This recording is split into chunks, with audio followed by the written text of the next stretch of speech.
Hello, I'm Lieutenant James Espinoza with the Wichita Police Department. Welcome to this segment of Behind the Badge.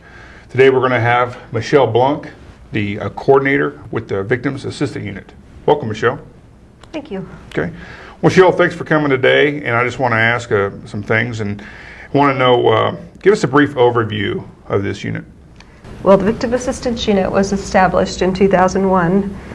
It is assigned to the Crimes Against Persons Bureau, specifically to homicide. The mission is to provide pertinent information to victims of crime, primarily violent crimes.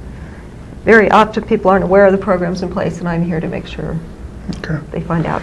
How many employees do you have with this unit? It's currently just me. Okay. I do utilize volunteers. Okay, great.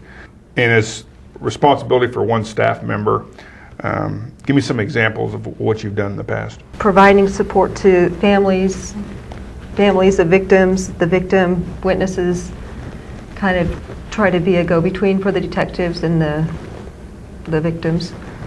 Provide applications for the crime victims compensation and help them if they need assistance filling them out. I help them with that. Filing for protection from abuse or protection from stalking orders. Okay. Making sure they know their rights as victims, and try to explain court procedure and the law enforcement procedure.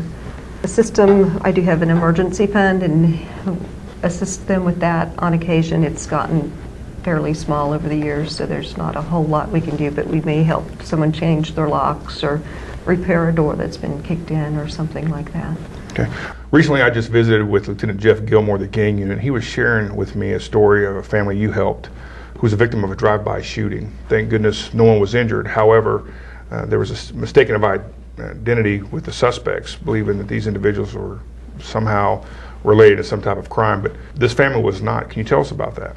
Yeah, Lieutenant Gilmore put me in touch with them, and apparently they had just moved in there, so the drive-by was probably associated with someone who formerly lived there. Mm-hmm. So I told them about the crime victims compensation, got an application to them, and they were able to help them relocate.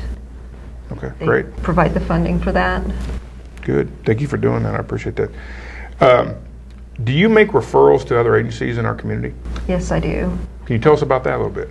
Based on what type of crime has occurred, Okay. I will refer them, maybe parents of murdered children, the Wichita Area Sexual Assault Center, the domestic violence agencies.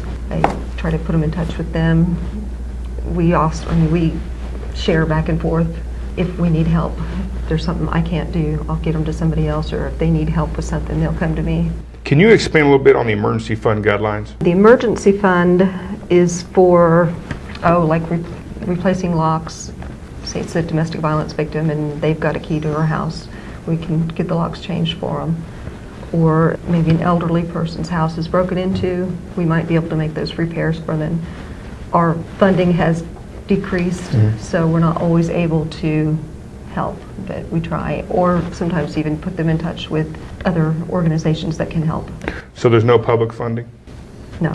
Michele, would you please go into the Victims of Crime Act, please? Yes, it was actually enacted in 1984 under President Reagan, and it's financed by fines, forfeited bail bonds, and penalties paid by convicted federal offenders. It is not funded by tax dollars whatsoever. That is where the crime victims compensation comes from. They call it VOCA. Okay. My job is grant funded by VOCA, which is the Victims of Crime Act. With your position, are you available to conduct public presentations? I've given them at senior centers, Kiwanis Club, neighborhood associations. To contact you about that, what's a good number to reach you at? It's 268-4274. Michele, for those victims who might not be fortunate enough to have a cell phone or any type of technology to reach the police, is there something you can help them with? Yeah, actually, we have 911 cell phones. I work with the 911 cell phone bank, and what I do, I collect cell phones, so if anyone wants to get rid of theirs, they can You could drop them off at any substation or at City Hall. So any police station within the city? Yes. Okay. And then they refurbish them, and as I need them, I contact them, and they send me a box of phones. And I share them with Family Court Services, where the people apply for the protection from abuse and protection from stalking. So they have them down there on the first floor of the Sedgwick County Courthouse, and I have them in my office. Want to thank you for taking the time today and visiting with me about the Victims Assistance Unit. Thank you for having me. We appreciate you and everything you do. So, Thank you. we want to thank all of you for joining us for this episode Behind the Badge, and we look forward to seeing you next time. Thanks.